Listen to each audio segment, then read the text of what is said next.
नमस्कार. हॅलो सह्याद्रीमध्ये आपल्या सगळ्यांचं मनपूर्वक स्वागत. प्रेक्षक हो, या आपल्या कार्यक्रमामध्ये आपण कायमच अशा खास व्यक्तींना भेटत असतो की ज्यांचा जीवन प्रवास, ज्यांचे विचार आपल्या सगळ्यांनाच प्रेरणादायी ठरतात. त्यांच्याकडून आपल्याला खूप काही शिकता येतं. आजही असेच एक धडाडी वृत्तीचे पाहुणे आपल्या इथे उपस्थित आहेत. समाजामध्ये कायदा आणि सुव्यवस्था नांदावी, तसंच शांतता प्रस्थापित व्हावी यासाठी अहोरात्र म्हणजे 24 तास ऑन ड्युटी असतात ते आपले सगळे पोलीस अधिकारी आणि पोलीस कर्मचारी वर्ग. या सगळ्यांचंच प्रतिनिधित्व करणारे आजचे आपले खास पाहुणे आहेत पश्चिम महाराष्ट्राचे कोल्हापूर परिक्षेत्राचे विशेष पोलीस महानिरीक्षक सुनील फुलारी साहेब. सर, तुमचं या कार्यक्रमामध्ये मनपूर्वक स्वागत. नमस्कार. महाराष्ट्रातल्या सगळ्या प्रेक्षकांना माझा नमस्कार आणि जय हिंद. सर, तुम्ही तुमच्या या कार्यकालामध्ये खूप मोठ्या मोठ्या योजना राबवलेल्या आहेत, उपक्रम राबवलेले आहेत आणि त्याचबरोबर अनेक महत्त्वाच्या घटनांचे तुम्ही साक्षीदार आहात. तिथल्या घटना नियंत्रित आणण्यासाठी म्हणजे जिथे कायदा सुव्यवस्था बिघडवत होती तिथे तुम्ही आपली कामगिरी दाखवलेली आहे. तर या सगळ्याच विषयी आम्हाला खूप जाणून घ्यायचं आहे. पण मला असं वाटतं की ह्याची पाळंमुळं, या तुमच्या धडाडी वृत्तीची, व्यक्तिमत्वाची पाळंमुळं कुठेतरी तुमच्या बालपणात रुजलेली असतील. तर मला असं वाटतं की आपण सुरुवात तुमच्या बालपणापासूनच करूया की तुमचा जन्म कुठला, तुमचं बालपण कुठे होतं, कुठे गेलं? आपण म्हणतात त्याप्रमाणे काही बाळकडू मिळालेलं असतं आणि त्याचंच ते फळ पुढे जीवनात आपल्याला मिळत असतं. तर माझा जन्म भंडारा जिल्हा इथे झालेला आहे, भंडारा येथे. आणि त्याच्यानंतर माझे वडील पोलीस खात्यातच होते आणि पोलीस खात्यात सहाय्यक पोलीस आयुक्त म्हणून ते निवृत्त झाले शेवटी. आणि त्यांची बहुतेक नोकरी विदर्भातले नागपूर, चंद्रपूर, तत्कालीन गडचिरोली, अमरावती, वर्धा या भागामध्ये झाली. त्यामुळे या भागात बराच वावर, काही तालुक्यांमध्ये, काही इव्हन खेड्यांसारख्या गावांमध्ये माझा झालेला आहे. त्यामुळे माझं शिक्षणसुद्धा दर 1-2 वर्षांनी शाळा बदलत गेलेल्या आहेत. त्यामुळे शिक्षणाची पद्धती थोडीफार बदललेलीच आहे आणि कधीकधी तर एका वर्षात 2-2 शाळासुद्धा बदललेल्या आहेत. त्यामुळे मित्रपरिवार असा सतत एकसारखा राहिलेला नाही आणि बदलत्या परिस्थितीला सामोरं जाण्याचं मला वाटते बालकडू मला तेव्हाच मिळालं. आणि कोणत्याही परिस्थितीला सामोरं कसं जायचं आणि कशी परिस्थिती हाताळायची याचं काही प्राथमिक धडे आणि शिक्षण मला वडिलांकडून आणि माझ्या कुटुंबांकडून, आई वडिलांकडून मिळाले. कॉलेजपर्यंतचं शिक्षण तुमचं विदर्भातच झालं का? सगळंच माझं शिक्षण विदर्भात झालेलं आहे आणि माझं शिक्षण मराठी माध्यमातूनच झालेलं आहे, 1ली ते 10वी. मी मनपाच्या शाळेत शिकलेलो आहे, चटईवर बसून प्राथमिक शिक्षण माझं. त्याच्यानंतरची शाळा माझ्या खूप म्हणजे आता जे आपण बघतो कॉन्व्हेंट आणि तशा उच्च दर्जाच्या तशा नव्हत्याच. साधारण जिल्हा परिषद किंवा मराठी माध्यमाच्या जशा शाळा असतात सर्वसामान्य तशा शाळांमधूनच मी शिकत गेलो आणि या 4 जिल्ह्यांमध्येच ते माझं शिक्षण मूलभूत आहे. त्याच्यानंतर मी अमरावतीला 10वी आणि 12वी केली. त्याच्यानंतर नागपूरला वडील बदलीनिमित्त गेले तर तिथे माझं मग पदवीचं शिक्षण आणि पदव्युत्तर जी MSc फिजिक्स पदवी आहे आणि नंतर MBA सुद्धा मी केलं. तर ते नागपूर विद्यापीठातून केलेलं आहे. अशा प्रकारे या शिक्षणाचा प्रवास आहे. शिक्षण करत असतानाच मला वाचनाची गोडी होती जी मला माझ्या आईवडिलांमुळेच लागली आणि वडील मला वेगवेगळ्या विषयांचे पुस्तकं नेहमी आणून द्यायचे. त्यांनाही काही वाचनाची आवड होती आणि ते शेतकरी कुटुंबातूनच आलेले होते, अकोला जिल्ह्यातून.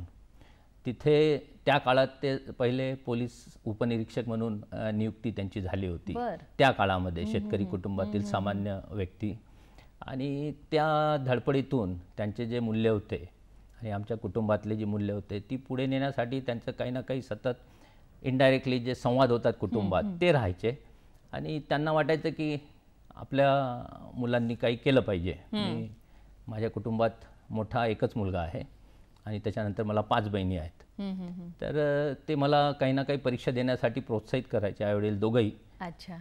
त्याच्यामुळे मी शिष्यवृत्तीची परीक्षाही त्या काळात पास झालो आणि मला शिष्यवृत्ती मिळत होती 7वी पासून पदवीपर्यंत. म्हणजे पहिल्यापासूनच तुम्ही अभ्यास करत होतो, वाचन करत होतो आणि जे जे विविध विषय येतील, क्रीडा विषय असतील, ते मी सतत त्याच्यात काही ना काही ॲक्टिव्हिटीजमध्ये भाग घेत राहतो, शाळेमध्ये, कॉलेजमध्ये. त्यामुळे खेळ असो, स्कॉलरशिप असो, जनरल नॉलेजच्या परीक्षा आहेत, या सगळ्यांमध्ये मी भाग घ्यायचो. मी NCCचाही विद्यार्थी होतो. मी शाळेच्या खेळांमध्ये भाग घेतलेला आहे, व्हॉलीबॉल आणि बॅडमिंटनमध्ये मी खेळायचो. म्हणजे आता तुम्हाला जे लागतं त्याचं हळूहळू शिक्षण मला वाटतं तुमच्या शालेय जीवनामध्ये सुरू झालेलं आहे. बरोबर. आणि त्याच्यामुळे स्काउट अँड गाईडमध्ये मी भाग घेतला आणि नंतर कॉलेज जीवनात मी NCCमध्ये भाग घेतला. मी NCC एअरविंगचाही कॅडेट होतो आणि मला पायलट लायसन्ससाठी 100 तासांची NCC कडून जी परीक्षा असते ती पास झाल्यामुळे त्यांनी निशुल्क 100 तास मला उड्डाणाची दिले होते. माझ्याकडे स्टुडंट पायलट लायसन्सही त्या काळात होतं. पण नंतर हे अभ्यास करत असताना पुढच्या परीक्षांचा, स्पर्धा परीक्षांचा, ते मी पूर्ण करू शकलो नाही. अन्यथा बहुतेक पायलट सुद्धा झालो असतो. मग तेव्हा असं काही ठरवलं होतं का की आता पुढे जाऊन मी पोलीस खात्यातच येणार आहे वडिलांप्रमाणे, का क्रीडा क्षेत्रात जायचं होतं? मला इंग्लिशचे प्राथमिक धडे, मी 5वीत जाण्यापूर्वीच, मी मराठी मीडियममध्ये असल्यामुळे इंग्रजी नव्हतंच, तर माझ्या आईने मला इंग्रजी शिकवले 3री 4थीतच. म्हणजे त्या इयत्तेपूर्वीच मी काही गोष्टी शिकत गेलो. माझे पंजोबाई होते, त्या काळात त्यांना इंग्रजी यायचं, कारण ते इंग्रजांसोबत काही काळ काम केलेलं होतं. तर त्यांनी सुद्धा काही गोष्टी इंग्रजी आणि इतर त्यांनी सांगितल्या. तसं प्रत्येकाकडून काही ना काही पाठिंबा मिळत गेला. मी ज्या शाळांमध्ये होतो त्या साध्या शाळा होत्या, पण तिचे गुरुवर्ग जे होते ते कमिटेड होते, म्हणजे ध्येयाप्रती, त्यांच्या शिकवण्याप्रती. आणि असे व्यक्ती मिळाले. गणित विषय सोपा वाटला मला. गणित आणि विज्ञानात मला 10वीत भरपूर मार्क्स मिळाले. त्यामुळे त्या काळात शाळेतला मी टॉपर होतो असंही मी सांगू शकतो.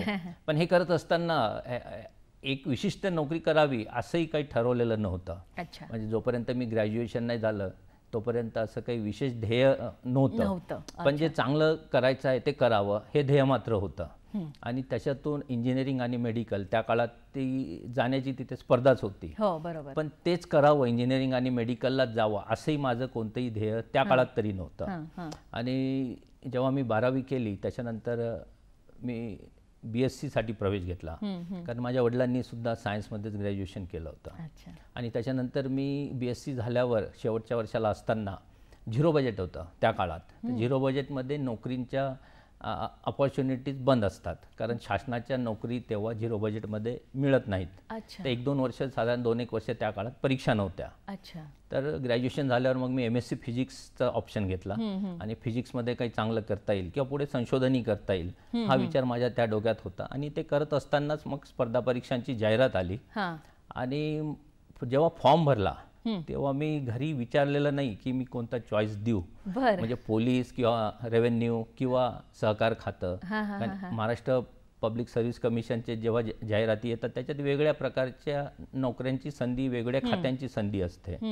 परंतु माझ्या मनात बहुतेक पोलीस खात्याबद्दल एक ओढ होती. आणि पोलिसांचं काम हे प्रवाही काम आहे, डायनॅमिक काम आहे, आणि जवळून तुम्ही ते वडिलांमुळे बघितलेलं आहे. आणि एक आवड त्याच्यातून तयार झाली की पोलीस समाजाला मदत करू शकतो.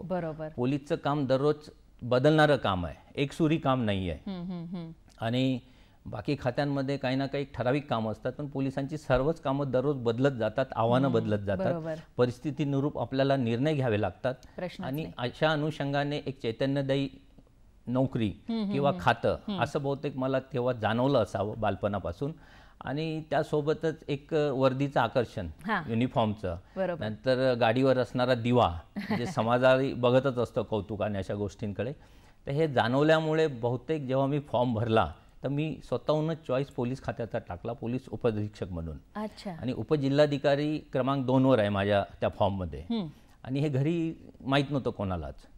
आणि त्याच्यानंतर जेव्हा निकाल लागला तर मी त्या वेळच्या मेरिट यादीमध्ये प्रथम क्रमांकाने उत्तीर्ण झालो. मी माझ्या यादीमध्ये पहिला आहे, गुणवत्ता यादीमध्ये, आणि माझा चॉईस पहिलाच होता. आणि म्हणून मी पहिला चॉईस पहिल्या क्रमांकाने मला मिळालेला आहे त्या काळात. अच्छा. मी 1990 मध्ये परीक्षा दिली होती, त्याचा निकाल 91 मध्ये लागला आणि 1992 मध्ये मी खात्यामध्ये रुजू झालो. अशा प्रकारे साधारण 31 वर्षाची सेवा आज माझी झालेली आहे. क्या बात आहे. सुनील फुलारी सरांशी अशाच गप्पा मारतोय, पण तत्पूर्वी घेऊया क्षणभराची विश्रांती. प्रेक्षक हो, हॅलो सह्याद्रीमध्ये पुन्हा एकदा आपल्या सगळ्यांचं मनपूर्वक स्वागत. मगाशीच तुम्ही म्हणालात की मग तुमचं ट्रेनिंग सुरू झालं, पण जेव्हा तुमच्या घरच्यांना कळलं की तुम्ही पोलीस खात्यामध्ये रुजू झालेला आहात, तर त्यांची रिॲक्शन काय होती आणि तुम्हाला जेव्हा तुमचं सिलेक्शन झालं तेव्हा तुमच्या भावना काय होत्या? जेव्हा ह्या परीक्षा आम्ही दिल्या तेव्हा यश मोठ्या प्रमाणात मिळेल असं काही अपेक्षित नव्हतं, पण यश मिळेल हे मात्र माहीत होतं. कारण त्या परीक्षांमध्ये त्या काळात फिजिक्स हा विषय कोणी घेत नव्हतं. मी फिजिक्स विषय घेतला मुख्य परीक्षेसाठी आणि सोबत इतिहास. हे दोन्ही विषय वेगवेगळे आहेत आणि फिजिक्स विषय घेणे धाडसाचं ठरतं स्पर्धा परीक्षामध्ये. पण त्या काळात त्या परीक्षेत मला भरपूर मार्क मिळाले त्या विषयांमध्ये आणि इतिहास नवीन असूनही, कारण मी सायन्स ग्रॅज्युएट आहे, तर त्याची तयारी चांगली झाली. तर हे दोन्ही मिळून यश चांगलं मिळालं. इंटरव्ह्यूमध्ये मार्क्स चांगले मिळाले. माझ्या आईचं म्हणणं होतं की पोलीसची नोकरी करण्यापेक्षा लेक्चरशिप कर, कारण तिने वडिलांचं कार्यक्षेत्र आणि दगदग बघितली होती. तर शांत नोकरी कर, शिक्षक खात्याची नोकरी कर, असं तिचं म्हणणं होतं. इतर कोणतीही नोकरी करण्यासाठी घरून मला कधी पाठपुरावा का दडपणसुद्धा नव्हतं की लवकर नोकरी केली पाहिजे, काही केलं पाहिजे. त्यांनी मला पूर्ण मोकळीक दिली होती, पाठिंबा दिला आणि त्यामुळेच तो चॉईसचा निर्णय मी स्वतः घेतला. निकाल लागला हे मला माहीत नव्हतं. हे माझ्या मित्रांनी मुंबईवरून कळवलं की निकाल लागलेला आहे, तू पहिला आहेस म्हणून त्याच्यामध्ये. आणि मग जेव्हा घरी सांगितलं तर तेव्हा नक्की आनंदच झाला घरी आईवडिलांना, माझ्या सगळ्या नातेवाईकांना. कारण आमच्या जिल्ह्यामधून किंवा आमच्या नातेवाईकांमधून या पदावर जाणारा आणि वर्ग 1 मध्ये त्या काळात मीच पहिला होतो. आणि त्यामुळे सगळ्यांना अभिमान आणि आनंदच वाटला. माझ्या वडिलांना जास्ती अभिमान वाटला, कारण त्यांच्या मुलांनी त्यांची जे पद आहे त्याच्यापेक्षा वरचं एक पद मिळवलं, हा त्यांना आनंद अभिमान होता. आणि योगायोगाने पहिली पोस्टिंग माझी गडचिरोलीला झाली आणि त्याच्यानंतर ते नागपूरला पोस्टिंग होती. तर ते जेव्हा सहाय्यक पोलीस आयुक्त झाले त्याच वर्षी माझी नागपूरमध्येच नियुक्ती झाली सहाय्यक पोलीस आयुक्त म्हणून. आणि मुलगा आणि वडील दोघेही एकाच पदावर एकाच शहरामध्ये कामाला आहेत, हा दुर्मिळ योगायोग तिथे होता. आणि तेव्हा वर्तमानपत्रांमध्ये दोघांचा एकत्र फोटो छापून एक विशेष लेख सुद्धा नागपूरमध्ये देण्यात आला होता. तर नक्कीच ही आनंदाची अभिमानाची बाब आहे सगळ्या कुटुंबियांसाठी.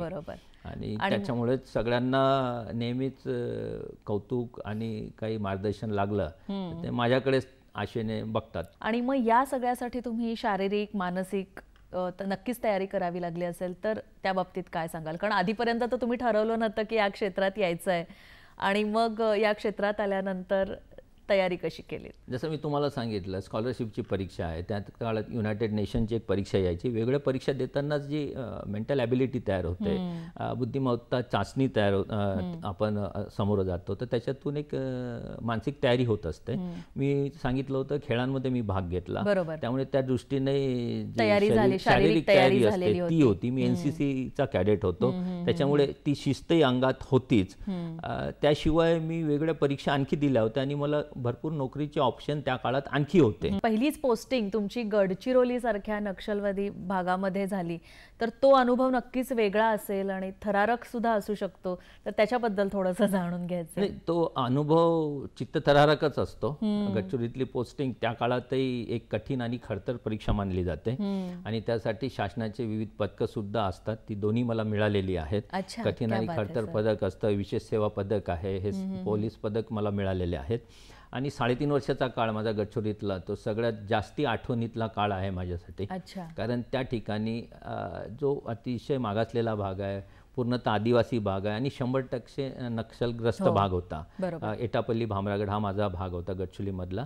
तिथे नोकरी करणं हे सर्वस्वी आव्हानात्मकच बाब आहे. आणि त्या काळात तिथे सुविधा नव्हत्या, फोन नव्हते, TV नव्हते, विद्युत पुरवठाही खंडित असायचा. त्याच्यानंतर 4-4 महिने संपर्क पावसाळ्यात तुटलेला असायचा, रस्ते नव्हते, कच्चे रस्ते होते आणि मला ऑफिस आणि घरी त्या काळात तिथे नव्हतं. हे साधारण 95-96 ची गोष्ट, 94 ते 97च्या दरम्यान गोष्टी आहेत, जेव्हा ॲक्शन प्लॅन आणि त्याच्या अंतर्गत कृती योजना चालू होत्या आणि विविध नागरी सुविधा सुरू होण्याचा तो काळ होता. इव्हन तिची जनता जी विशेषतः आदिवासी माडिया जनता आहे ती शिक्षणामध्ये प्रवेश घेऊन शिक्षण घेण्याचा प्रयत्न करत होते आणि शासनाच्या विविध विकासाच्या ज्या योजना आहेत, आम्ही ग्रामभेट आणि जनजागरण ह्या 2 मोहीम राबवायचो. त्याच्यामध्ये शासनाच्या सगळ्या योजना, जसं आता शासन आपल्या दारी ह्या योजना आहेत, तसं आम्ही त्या काळात जनजागरण मोहीम करून पब्लिकला, नागरिकांना, विशेषतः आदिवासींना शासनाच्या योजना, ज्या आदिवासी विकास योजना मार्फत राबवतात, ते त्यांच्यापर्यंत पोहोचवत होतो आणि त्यांच्या व्यथा अडचणी जिल्हा प्रशासनापर्यंत पोहोचत होतो. एक मधला, दोघांमधला एक दुवा म्हणून सुद्धा तुम्ही काम केलं. नक्कीच.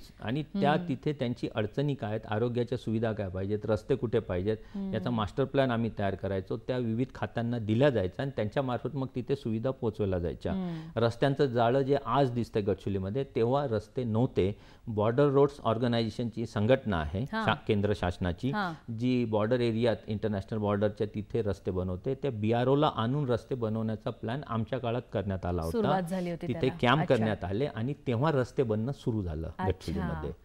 त्यापूर्वी पावसाळ्यात 4-4 महिने संपर्क भामरागड, एटापल्ली, गट्टा हे दुर्गम एरिया आहे, त्यांचा तुटलेला राहायचा.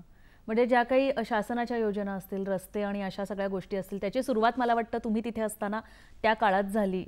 मी, आमचे इतर सहकारी, आमचे वरिष्ठ अधिकारी, त्यांना पाठिंबा आम्हाला मुंबईवरून मिळायचा, शासनाचा मिळायचा आणि त्याच्यामुळे ते 3.5 वर्ष संस्मरणीय काळ राहिला. पोलिसिंग म्हणजे काय हे आधी आमच्या प्रेक्षकांना एक सोप्या भाषेत तुम्ही त्याची उकल करून सांगा. नक्षलविरोधी मोहीम हा पोलिसिंगचाच भाग आहे, पण टोटली हा वेगळा कन्सेप्ट आहे नक्षल विरोधी मोहीम राबवणे, आणि तो गडचिरोलीत आम्ही त्या काळात केला. नॉर्मल जे पोलिसिंग असतं, म्हणजे पोलीस आणि पोलिसांनी केलेलं कार्य, याला आपण पोलिसिंग म्हणू. आणि समाज व्यवस्था ठेवण्यासाठी, कायदा व सुव्यवस्था राबवण्यासाठी, पब्लिक ऑर्डर ठेवण्यासाठी, नंतर गुन्हे नियंत्रण आणि उघडकीस आणणे आणि गुन्हे प्रतिबंध करणे, हे सगळे अँगल्स पोलिसिंगमध्ये समाविष्ट होतात.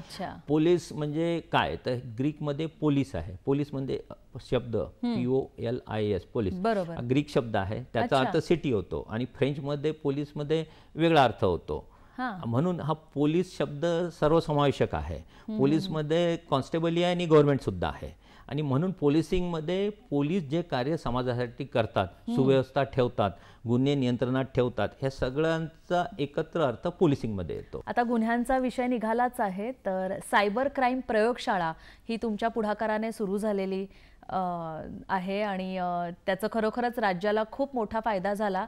त्यामुळे तांत्रिक दृष्टीने आपण प्रगल्भ झाल्यामुळे हे गुन्हे सुद्धा रोखण्यासाठी नक्कीच मदत झाली असेल. पण मला वाटतं अट्टल गुन्हेगार सुद्धा या तंत्रज्ञानाचा वापर करून अजून गुन्हे पण करतात. तर ह्या सगळ्याविषयी तुमचं निरीक्षण, तुमचं चिंतन तुम्ही काय सांगाल? आपण जे सायबर लॅब म्हटलंय, तर मी जेव्हा पुण्याला पोलीस उपायुक्त होतो, प्रथम पूर्वी पोलीस उपायुक्त गुन्हे शाखा होतो, पण त्या काळात सायबर क्राईम वाढीस लागले होते महाराष्ट्रामध्ये आणि देशामध्ये. त्यामुळे पुण्यात एक स्वतंत्र शाखा निर्माण करण्यात आली, आर्थिक गुन्हे आणि सायबर गुन्हे या विषयक. आणि त्याचा DCP म्हणून माझी पहिली नियुक्ती पुणे शहरात झाली होती. तेव्हा याविषयी प्रशिक्षण देणे, माझ्या अधिकारी कर्मचाऱ्यांना तो विषय सोपा करून समजावून सांगणे, त्याद्वारे त्यांना त्याच्यामध्ये गोडी तयार होईल आणि मग ते तपास करू शकतील, कारण हे विषय किचकट आहेत. आणि सामान्य, परत पोलिसिंगमध्ये हा शब्द पोलिसिंगचा याच्यासाठी टाकतो की सामान्य पोलीस कार्यामध्ये हे त्यावेळेस अंतर्भूत नव्हतं, कारण हा नवीन विषय असल्यामुळे आणि तांत्रिक बाबी असल्यामुळे काही जणांना याचा कंटाळा यायचा. तर ही अवस्था दूर होण्यासाठी आणि त्यांना या विषयाची गोडी लावण्यासाठी मग आम्ही एक सायबर लॅब तयार केली. समाजाच्या पुढाकाराने NASSCOMची मदत घेतली आणि पुण्यामध्ये सायबर लॅब सुरू केली की आमच्या कर्मचाऱ्यांना तिथे सॉफ्टवेअर मिळेल, हार्डवेअर मिळेल आणि ते तपास करू शकतील तक्रारींचा, म्हणजे जनतेला मदत होईल. त्याचप्रकारे आर्थिक गुन्ह्यांसाठी आम्ही RBI कडून मदत घेतली, सहकार खात्याकडून मदत घेतली, कारण ते कायदे वेगळे आहेत आर्थिक गुन्ह्यांच्या संबंधीचे आणि प्रचलित पोलीस कामात ते वापरल्या जात नाहीत. तर ते आमच्या अधिकाऱ्यांना समजावून सांगणे, मग त्या तक्रारीमध्ये त्याचा अंमलबजावणी करणे आणि मग गुन्ह्यांची उकल करणे, कारण हे दोन्ही प्रकारचे गुन्हे अतिशय हुशार लोकांनी केलेले असतात. आपण बघाल तर हे सगळे गुन्हे पांढरपेशा गुन्हे आहेत, आर्थिक आणि सायबर. त्यांना त्याच्यात विशेष माहिती असते, तांत्रिक ज्ञान असते, शिकलेली असतात आणि वयोगटही मला वाटतं तरुण असतात, कारण नवीन तंत्रज्ञान वापरूनच केलेले असतात. तर त्या काळात सायबर सेल मी सुरू केली, सायबर लॅब सुरू केली आणि माझ्या अधिकारी आणि अंमलदारांना काही शिक्षण मिळावे म्हणून मी 1 वर्षाचा डिप्लोमा करायला लावला. मी स्वतः त्यांच्यासोबत केला. तर आम्ही 10 जणांनी सायबर सेलमधल्या त्या काळात मुंबई विद्यापीठाचा 1 वर्षाचा सायबर क्राईमचा डिप्लोमा सुद्धा केला. तर अशा प्रकारे आम्ही आमच्या लोकांना पारंगत करत गेलो. त्याच्यातून चांगले गुन्हे पुढे उघडकीस आले आणि आज तर मोठ्या प्रमाणात हे गुन्हे आणखी घडत आहेत. हजारो तक्रारी येत आहेत, कारण जितका ऑनलाईन मार्केटिंग, ऑनलाईन व्यवहार, डिजिटल पेमेंट्स आणि सगळ्या गोष्टी व्हर्च्युअल होत आहेत आणि त्याच्यामुळे या प्रकारचे गुन्हे आता वाढ होतच राहणार आहे. आणि आमच्या लोकांना ते पुढे जाण्यासाठी नवीन नवीन टेक्नॉलॉजी, नवनवीन हार्डवेअर हे शिकत राहावं लागणार आहे. तुम्ही बघाल तर टीव्हीचं मॉडेल, मोबाईल फोनचं मॉडेल दर 6 महिन्यांनी बदलतं, 1 वर्षांनी बदलते. गाड्यांचे मॉडेल 1-1 वर्षांनी बदलतात. तसं आमचं ज्ञानही आम्हाला दर 6 महिन्यांनी आता अद्ययावत करावं लागतं. त्यामुळे टेक्नॉलॉजी जशी पुढे जात आहे तर असे आहेत हे शिकलेले गुन्हेगार आहेत, यांच्या मदतीला काही शिकलेले प्रोफेशनलसुद्धा असतात विविध विषयांचे आणि त्यांना ते महागड्या टेक्नॉलॉजी घेण्यासाठी पैसाही मुबलक असतो आणि ते वापरून ते गुन्हे करतात. तर काही वेळेस ते पुढे असतात आमच्याही, कारण त्यांना तेवढ्या फॅसिलिटीज उपलब्ध आहेत ते गुन्हे करण्यासाठी. आणि त्यांना शोधायला आम्ही जेव्हा जातो तर तीच ज्ञान घ्यायला थोडा वेळ लागतो. तर कधी कधी जनतेला वाटतं की पोलीस मागे आहे, पण तसं नाही. आम्ही विविध उपक्रम आणि प्रशिक्षण राबवून आमच्या पोलिसांना आधुनिक तंत्रज्ञानात प्रगत करत आहोत. आणि आम्ही असे त्याच्यासाठी एक विशेष सांगतो आपल्याला की कर्तव्य मेळावा म्हणून आम्ही एक स्पर्धा घेतो. पोलिसांना कर्तव्य करण्यासाठी ज्या स्किल्स लागतात, कौशल्य, आपण आता कौशल्य विद्यापीठे ऐकताय, कौशल्याचे खातेही निर्माण केलेलं आहे स्किल डेव्हलपमेंटसाठी. तसं आमच्या इथे कर्तव्य मेळावा आम्ही आयोजित करतो आणि आमच्या अधिकाऱ्यांचे, कर्मचाऱ्यांचे त्यामध्ये स्किल डेव्हलप करण्याचा प्रयत्न दरवर्षी चालू आहे. आणि आता आमच्या इथे स्पर्धा सुरू आहे कर्तव्याची. त्याच्यामध्ये पोलीस फोटोग्राफी, पोलीस व्हिडिओग्राफी, श्वान पथक, anti sabotage checking, computer awareness, CCTNS आणि सायंटिफिक एड्स टू इन्व्हेस्टिगेशन या स्किल्सवर सध्या स्पर्धा चालू आहेत आणि आम्ही दरवर्षी घेतो. अशा प्रकारे आम्ही आमच्या खात्याला आणि सगळ्यांना अपडेट करत आहोत. सर, याविषयी आपण अधिक जाणून घेऊच या, पण तत्पूर्वी या कार्यक्रमामध्ये घेऊया क्षणभराची विश्रांती. नमस्कार. हॅलो सह्याद्रीमध्ये पुन्हा एकदा आपल्या सगळ्यांचं मनपूर्वक स्वागत. महत्त्वाचा विषय तो म्हणजे जमावबंदी. म्हणजे आता पंढरपूर यात्रा असेल, दंगली असतील, निवडणुका असतील, तर ह्या सगळ्याची पण तयारी तुम्हाला खूप चोख करावी लागत असेल. हजारोहून पोलीस तिथे लागतात आणि ते सगळ्यांचं एकमेकांचं असलेलं कोऑर्डिनेशन, आणि आम्हाला ती बाहेरची बाजू, आतली बाजू काहीच कळत नाही. आम्हाला सगळं बाहेरून एकदम छान, व्यवस्थित, सुव्यवस्थित, सुरळीत सगळं पार पडतंय असं दिसतं, पण त्याच्या मागे तुमचे खूप कष्ट असतात. तर त्याच्याबद्दल थोडक्यात तुम्ही काय सांगाल? आपण आता 3 विषय मांडले. त्याच्यामध्ये आपण एक गर्दीचा विषय मांडला, बरोबर, नंतर निवडणूक मांडला आणि नंतर दंगली आणि जातीय परिस्थिती. हे तिन्ही विषय वेगळे आणि मोठे आहेत आणि ते तिन्ही विषय हाताळण्यासाठी वेगवेगळ्या प्रकारची मानसिकता आणि कणखरता लागते. तिन्हीमध्ये इन्व्हॉल्व होणारे प्रोसेसेस आणि घटक हे वेगवेगळेच आहेत, बदलत राहतात. गर्दीचे मानसशास्त्र ओळखावं लागतं त्याच्यासाठी. म्हणजे जी आता आपण विशेषतः पंढरपूरचं करू उदाहरण, तर येणाऱ्या पालख्या, वारकरी आणि तिचे भक्त हे पॉझिटिव्ह मानसिकतेतून असतात आणि त्यांच्यासोबत राहताना आपल्याला एक चांगला पॉझिटिव्हिटीचा संकेतसुद्धा मिळत असतो. हे स्वतःहूनच शिस्तीमध्ये असतात आणि त्यांना फक्त ती एनर्जी आपल्याला एका दिशेनेच त्यांना जायचं असतं आणि त्यांना त्याची ओढ असते विठोबा माऊलीच्या दर्शनाची. आणि त्यांना जास्ती बोलावं लागत नाही, सांगावं लागत नाही. त्यांना शक्य होईल तेवढी मदत करायची, चांगलं बोलायचं, माऊली म्हणायचं. ते आपोआप पुढे पुढे जात असतात आणि सहकार्य करत असतात. प्रश्न येतो गर्दीचा फक्त. तर सगळ्या वाऱ्या मिळून, पालख्या मिळून, दिंड्या मिळून 8 ते 10 लाख ते कमीत कमी संख्या पंढरपूरमध्ये असते आषाढी एकादशीला. आणि यावेळेस आपण अपघातमुक्त वारी हा संकल्प ठेवला होता, कारण मागच्या 2-3 घटना अशा आहेत की येताना किंवा परत जाताना पंढरपूरहून ॲक्सिडेंट झाले, प्राणांतिक अपघात झाले आणि दुर्दैवी मृत्यू घडतात. तर आम्ही पंढरपूर येथे अशी व्यवस्था केली, इव्हन आमचे 3 जिल्हे जे आहेत, सातारा, सोलापूर ग्रामीण जिथे पंढरपूर आहे आणि पुणे ग्रामीण, हे 3 जिल्हे, इतर आयुक्तालय, आम्ही RTOशी कॉन्टॅक्ट केला, आम्ही हायवे पोलीस सोबत कॉन्टॅक्ट केला आणि एक अशी व्यवस्था केली की यावेळेस खरोखर आनंदाने वारकरी गेले, आनंदाने परत आले आणि महापूजाही शांततेत झाली. आषाढी एकादशीला भरपूर गर्दी होती, पण कोणत्याही प्रकारे रेटारेटी न होता वारकऱ्यांना चांगल्या प्रकारे दर्शन झालं, मुखदर्शन आणि पददर्शन. यामध्ये माननीय मुख्यमंत्री महोदय आले होते, त्यावेळेस ही एक व्यवस्था चांगली झाली. महोदयांनी समाधान व्यक्त केले, पालकमंत्री महोदयांनी समाधान व्यक्त केले पोलिसिंगबद्दल.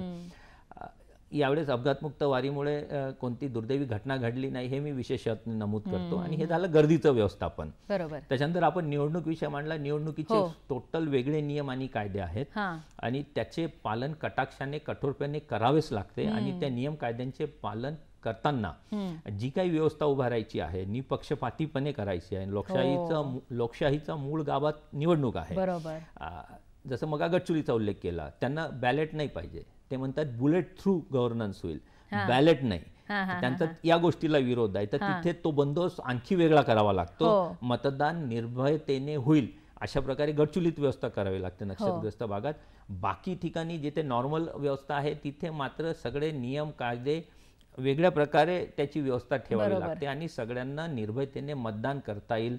मतपेट्या सुरक्षित राहतील, काउंटिंग चांगल्या प्रकारे होईल, सगळ्यांना आपले मत चांगल्या प्रकारे मांडता येतील. जे घटनेमध्ये मूलभूत हक्क आहे त्याच्या अधीन राहून ही व्यवस्था तेव्हा पोलिसिंगची करावी लागते. आणि त्याच्यानंतर आपण जो विषय घेतला जातीय दंगली आणि दंगलींच्या, हे वेगळी. तिथे गर्दीची मानसिकता थोडी वेगळी असते, थोडी आक्रमक, अनियंत्रित झालेले असतात, कधी कधी लीडर नसतात, त्याच्यातले काही घटकांचे वेगळे स्वार्थी हेतू असतात. मग त्याच्यामुळे वेगळे वळण लागतो. मग त्याच्यातून ज्या घटना घडतात त्या दुर्दैवी असतात, समाजाला दुःख देणाऱ्या असतात, त्या घडू नयेत यासाठी आम्हाला प्रयत्न करावे लागतात. आणि अशा जमावाचे तंत्र मानस ओळखून वेळेस बळाचा वापरही करावा लागतो, लाठीचार्ज करावा लागतो, नंतर अश्रुधुराचाही वापर करावा लागतो. आता आमच्या इथे वरुण नावाचं वाहन आहे ज्याच्यातून पाण्याचे फवारे मारल्या जातात. आणि शेवटी नाईलाज असेल तर आपल्याला गोळीबाराचा वापर करावा लागतो. पण प्रथमतः आपण प्लास्टिक किंवा रबर बुलेट वापरतो. आणि हे असं करण्यात आलेलं आहे. आणि वेळीच परिस्थिती आटोक्यात सुद्धा येते वेळीच उपाय केल्यास. पण याच्यामध्ये नाहक कधी कधी युवा वर्ग भरडला जातो, ज्यांना काहीच जाणीव नसते की पुढे काय परिणाम होतील, आपले करिअरचे काय होईल, आपण जे शिक्षण घेतलं त्याचा उपयोग या गोष्टींद्वारे होणार आहे का, आपल्या कुटुंबाचं भलं होणार आहे का. जिथे जिथे अशा दंगली घडल्यात महाराष्ट्रामध्ये तिथं समाज आणि युवा वर्ग विशेषतः साधारणतः एक पिढी मागे जातो. 10 ते 15 वर्ष त्यांचे खटल्यांमध्ये कोर्टबाजीमध्ये जातात, त्याच्यातच त्यांचा वेळ जातो, मिळण्यात अडचण होते, कुटुंबाची फरफट होते. तर माझं हेच सांगणं आहे सध्या समाजाला, युवा वर्गाला, की आपण सध्याच्या सोशल मीडियाच्या परिणामांना बळी पडू नका, हेट स्पीचेसला बळी पडू नका. एक सामाजिक शांततेचं सहिष्णुतेचं वातावरण राहील याच्यासाठी युवा वर्गांनी विद्यार्थ्यांनी प्रयत्न करावे. आणि हे व्हर्च्युअल इमेजमध्ये विशेषतः मुद्दाम भडकवण्यासाठी जे टूलकिट वापरल्या जातात, इमोजीज वापरल्या जातात, त्यांना बळी पडू नका. वास्तवता जाणून घ्या, खरी परिस्थिती जाणून घ्यावी युवा वर्गांनी, विद्यार्थ्यांनी. आणि अशा कोणत्याही गर्दीचा भाग बनू नये ज्याच्याद्वारे आपलं करिअर आणि आपलं शिक्षण धोक्यात येईल, आपलं आयुष्य बर्बाद होईल. कारण असं नुकतंच आम्हाला लाठीचार्ज करावा लागला कोल्हापूरमध्ये आणि परिस्थिती नियंत्रणात आली, परंतु ती वेगळ्या मार्गाने गेली असती. त्यानंतर आम्हाला समाजाने सहकार्य केलं, आम्हाला काही ऍक्शनही घ्यावी लागते. पण हे प्रसंग येऊ नयेत असंच आम्हाला सतत वाटत असतं. सर, तुमच्याच आता बोलण्यात आलं की युवा शक्ती याच्यामध्ये थोडीशी भरडली जाते, सारासार विचार न केल्यामुळे ती युवा पिढी या सगळ्यामध्ये थोडी जास्त आक्रमक दिसते किंवा गुन्ह्यांमध्ये सुद्धा मगाशी तुमच्या बोलण्यात आलं. आणि खरं तर आपली युवा शक्ती हेच आपलं भविष्य आहे. तर त्यांच्या चांगल्या भविष्यासाठी किंवा त्यांना प्रोत्साहन मिळावं यासाठी आपल्या प्रशासनाकडून काही कार्य करण्यात येत आहे का? भारताची जी लोकसंख्या आहे आणि आपण जगामध्ये सध्या पुढे जे जातोय, शिक्षण आहे, तंत्रज्ञान आहे, डिजिटल यंत्रणेचा वापर आहे, आणि विशेषतः युवा शक्ती 25 ते 40 वयोगटातली जी शक्ती आहे आपल्याकडे, ती पॉझिटिव्ह बाब आपल्याकडे आहे इतर देशांपेक्षा. म्हणून आपण पुढे जाणार आहे, जात आहोत. हे करत असताना जे आपलं शिक्षण आहे, आपले संस्कार आहेत, जो आपल्या समाजाचा पाया आहे आणि आपले समाजसुधारक, महाराष्ट्रीय समाजसुधारकांचीच भूमी आहे. आणि अगदी मूलभूत बेसिक जडणघडण जी भारतामध्ये झाली ती महाराष्ट्रातूनच झालेली आहे. आणि त्या नेत्यांना सगळे मानतात समाजसुधारकांना. त्यांची शिकवण विसरू नये असं मला वाटतं.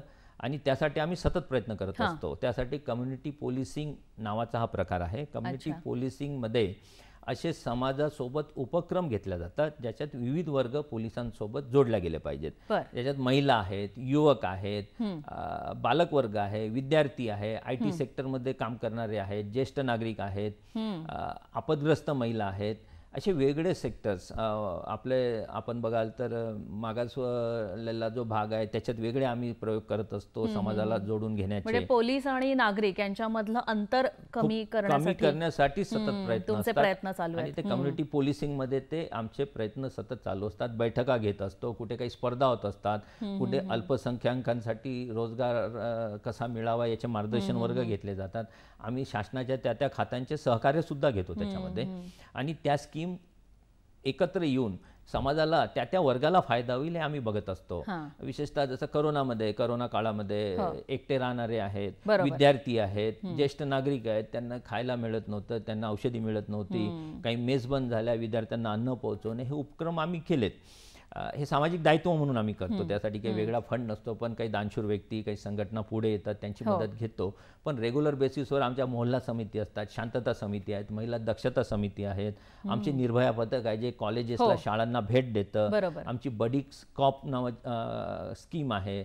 IT सेक्टरमधल्या महिलांसाठी आम्ही एक वेगळे हेल्पलाईन नंबर दिलेले आहेत. आमचे दामिनी पथक आहेत. ह्या सगळ्या गोष्टी यासाठी आहेत की त्या ठिकाणी तिथे जाऊन भेटी देणे, त्या समाजातल्या त्या घटकांना बोलावणे, त्यांना शक्य नसेल तर आम्ही जाऊन त्यांना भेटणे आणि तिथे एक सामाजिक सुरक्षिततेचं वातावरण निर्माण करणे, शासनाप्रती आणि पोलिसांसाठी प्रती त्यांना विश्वास वाटेल अशा प्रकारे यंत्रणा आहे हे त्यांना जाणून देणे आणि हेल्पलाईन नंबर्स देणे, हे सगळ्या गोष्टी आम्ही करत असतो. आणि अहोरात्र त्याच्यात काहीतरी समाजासाठी द्यावं या भावनेतून आमचे अधिकारी अंमलदार काम करत असतात. आपण सुनील फुलारी सर यांच्याशी अशाच गप्पा चालू ठेवूया, पण तत्पूर्वी घेऊया कार्यक्रमामध्ये क्षणभराची विश्रांती.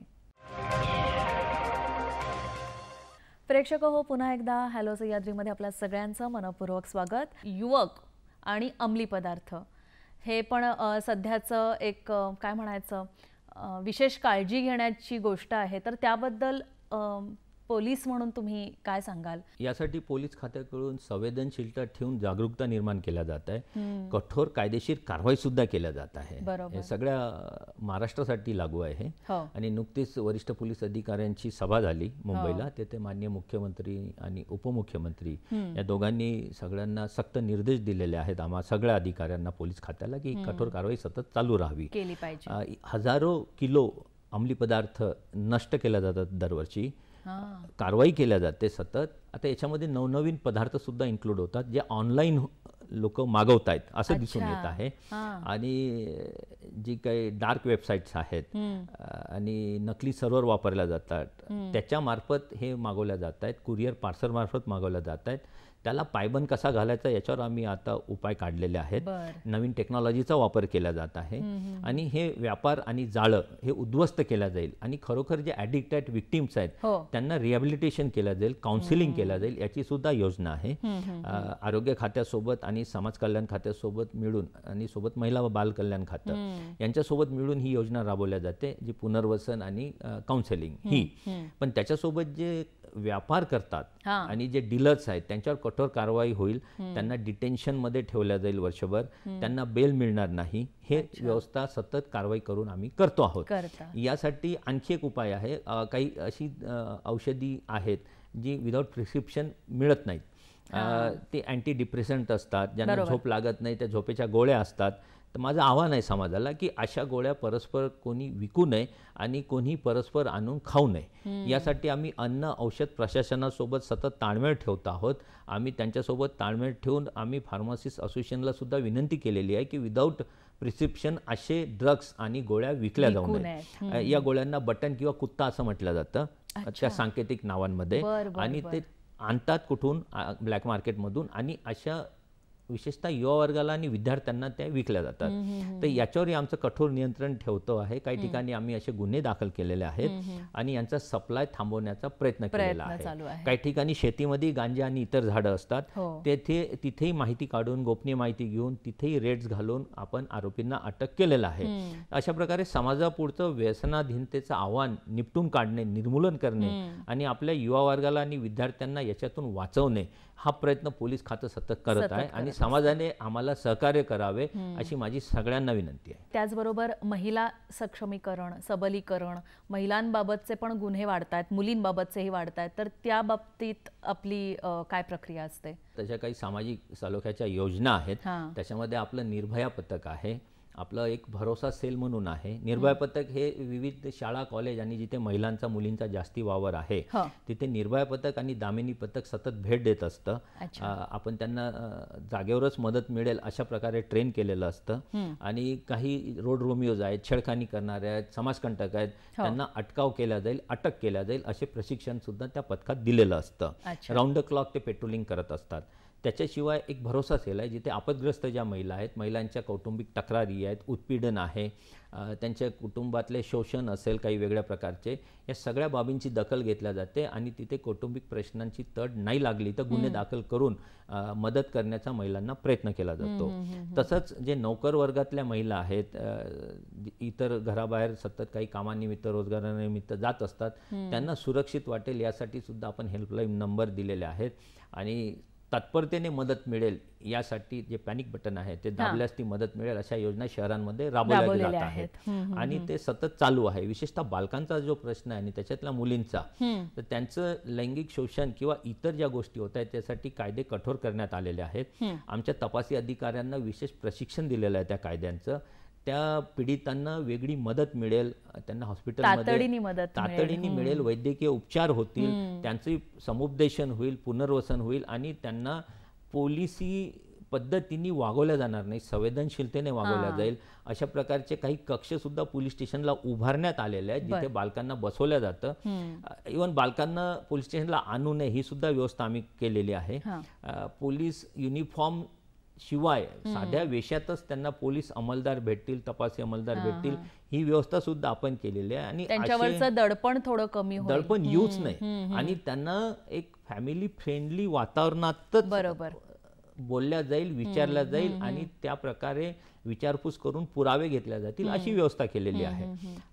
या गुन्ह्यांचा तपास संवेदनशीलतेने केला जातो आणि याच्यावर देखरेख थेट मुंबई आणि दिल्लीवरून सुद्धा केल्या जाते ऑनलाईन, हे मी आपल्याला सांगू इच्छितो.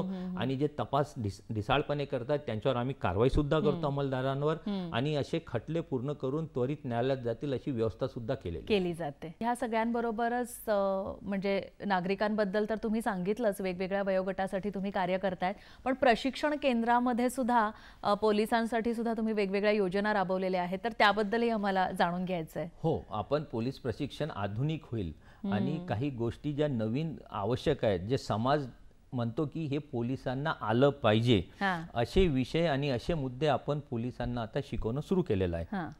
पोलीस अंमलदार आहेत किंवा पोलीस अधिकारी आहेत यांच्यासाठी पोलीस प्रशिक्षण शाळा आहेत महाराष्ट्रामध्ये आणि अधिकाऱ्यांसाठी महाराष्ट्र पोलीस अकादमी नाशिकला आहे. तिथे मी कार्यरत होतो आणि ते करत असताना एक ट्रेनिंग नीड्स ॲनालिसिस नावाचा आपण एक प्रोग्राम घेतला होता की समाजाला पोलीस कसा असावा असं वाटतं की पोलीस कसा पाहिजे तुम्हाला, आदर्श म्हणण्यापेक्षा पोलीस कसा पाहिजे, त्याच्यातला आदर्श समाज निवडू शकतो की हा आदर्श पोलीस आहे. तर बेसिकली पोलीसनी समाजाप्रती कसं वागावं, कशी व्यवहार करावे, काय वागणूक करावी, कोणत्या कायद्यांची माहिती असावी, तर असे समाजातले प्रत्येक घटक, मग तो ऑटो ड्रायव्हर असो, किराणा शॉप ओनर असो, महिला आहेत, प्रत्येकाच्या दृष्टिकोनातून त्या दृष्टिकोन घेण्यात आले प्रत्यक्ष बोलून आणि त्यांनी सांगितलेले विषय पोलीस प्रशिक्षणात समाविष्ट करण्यात आले. अभ्यासक्रम बदलण्यात आला, पुस्तकं तशी तयार केली, त्याच्यानंतर परीक्षेची पद्धत बदलण्यात आली आणि असं करून सगळं मूलभूत बदल घडला. आणि हा बहुतेक पहिल्यांदाच एक महाराष्ट्र स्वतंत्र झाल्यावर हा ट्रेनिंग नीड्स ॲनालिसिस पोलीस अकॅडमीमध्ये घेण्यात आला होता आणि आता पुन्हा घेण्यात येत आहे आणि एक सत्र त्याचं पार पाडलेलं आहे. त्यामुळे आधुनिक समाज व्यवस्थेशी पोलीस सुसंगत राहतील आणि समाजाच्या आकांक्षा आणि अपेक्षा पूर्ण करतील असा हा मी प्रयत्न केलेला आहे. ऑनलाईन अभ्यासक्रम आम्ही विकसित केलेले आहेत आणि पोलीस अकादमीचे ऑनलाईन अभ्यासक्रम हे देशात उत्कृष्ट आहेत आणि आमचे अधिकारी कर्मचारी त्याद्वारे प्रशिक्षित होतील अशी व्यवस्था केलेली आहे. प्रत्येकाला आम्ही लॉग इन ID आणि पासवर्ड दिलेले आहेत आणि त्याच्यातून तो कोर्स ते केला तर त्यांना प्रमाणपत्र सुद्धा मिळतं. ही सुद्धा व्यवस्था केलेली आहे. जसं आपलं स्टुडिओ आहे तसं स्टुडिओतून ऑनलाईन त्यांचं होतं, कधी कधी डायरेक्ट सुद्धा होतं. अच्छा, आपण सुनील फुलारी सर यांच्याशी अशाच गप्पा चालू ठेवूया, पण तत्पूर्वी घेऊया क्षणभराची विश्रांती. नमस्कार प्रेक्षक हो, पुन्हा एकदा हॅलो सह्याद्रीमध्ये आपल्या सगळ्यांचं मनपूर्वक स्वागत. एवढ्या तुमच्या कार्यकाळामध्ये तुम्ही मगाशी म्हणालात की 30-31 वर्ष तुमची झालेली आहेत या सेवेमध्ये, तर अनेक लक्षात राहणारे प्रसंग आले असतील की जे अजूनही तुमच्या लक्षात आहेत, संस्मरणीय असे प्रसंग, तर त्याबद्दल थोडंसं. लाईव्ह एन्काउंटरमध्ये जवळपास 1.5 तास फायरिंग होत गेलं दोन्ही बाजूनी, नक्षल पार्टी आणि माझ्या पार्टीमध्ये. त्याच्यात दुर्दैवाने आमचे काही लोक शहीदही झाले, पण त्याच्यातून सुखरूप काही लोक बाहेर पडले आणि 1.5 तास फायरिंग नंतर नक्षलवाद्यांना पळ काढावा लागला. अशाही घटना झालेल्या आहेत. कारण गडचिरोली ही युद्धभूमी आहे आणि त्याच्यामध्ये आमचे कित्येक सहकारी शहीद होतात. तर अशा घटना नेहमीच स्मरणात राहतात आणि त्याच्यातून काही ना काही आपल्याला स्फूर्ती मिळत असते. अशा सगळ्या शहीदांना मी इथे नम्रपणे श्रद्धांजली अर्पण करतो. त्यानंतर नागपूरसारख्या शहरांमध्ये मी नागपूर, नाशिक, पुणे या मेट्रो सिटीजमध्ये काम केलेलं आयुक्तालयांमध्ये. नागपूरमध्ये जवळपास 7 ठिकाणी धमक्या देऊन खंडणीची मागणी करणारी टोळी होती. 7 गुन्हे दाखल झाले होते. त्यांचा नाव पत्ता मिळत नव्हता, पण त्यांना आम्ही मुंबईवरून जेरबंद करून आणले होते गुन्हे शाखेमार्फत. तेव्हा नागरिकांनी आमचा सत्कार केला स्वतःहून. तर अशाही घटना असतात की नागरिक प्रतिसाद देतात, पॉझिटिव्हली घेतात पोलिसांना आणि सत्कार करतात, ते सुद्धा होतं. त्याच्यानंतर कित्येक ठिकाणी समाजासोबत वावरताना महिलांचे, मुलींचे प्रश्न येतात, त्यांना आपण सहृदयतेने मदत करू शकतो. कधी कधी नियमांच्या चाकोरीच्या बाहेर जाऊन सुद्धा मदत करू शकतो. लाठीचार्जही मी 3-4 वेळा केलेले आहेत आणि ते इफेक्टिव्हरित्या झालेले आहेत. पण त्याच्यात ती कायद्याप्रमाणे लाठीचार्ज केला, त्या नियमांच्या अधीन, तर मग आरोप प्रत्यारोप होत नाहीत आणि जनता सुद्धा त्याचं कौतुक करते. हे सुद्धा मी बघितलेलं आहे. तुमच्या बोलण्यात आलं जिवंत बॉम्बही तुमच्या नागपूरमधलाच प्रसंग आहे की एका बडकत चौक म्हणून एरिया आहे, सेन्सिटिव्ह एरिया जुना, तिथे जिवंत पाईप बॉम्ब ठेवण्यात आले होते आणि त्या जिवंत पाईप बॉम्बला त्या चौकातून उचलणे गर्दीतून आणि त्याच्यामध्ये बॉम्ब स्क्वॉडची मदत घेणे, तो जिवंत बॉम्ब उचलून शहराच्या बाहेर नेणे आणि नंतर तो डिस्पोज करणे विशेष तज्ज्ञांना बोलून, हे अत्यंत कठीण आणि जिकिरीचं कामही मी प्रात्यक्षिक स्वतः बघितलेलं आहे. आणि आमचे लोक, आमचे बॉम्ब डिस्पोजल स्क्वॉडचे अधिकारी कर्मचारी जीव धोक्यात घालून कसं काम करतात हे सुद्धा बघितलेलं आहे. तर असे प्रसंग आलेले आहेत. गडचिरोलीमध्येच सुविधा नसताना त्या काळात आणि पावसाळ्याच्या दिवसात साप चावल्यावर लस उपलब्ध नव्हती आणि माझा एक सहकारी मरण पावला, ते सुद्धा दुर्दैवी प्रसंग आहे.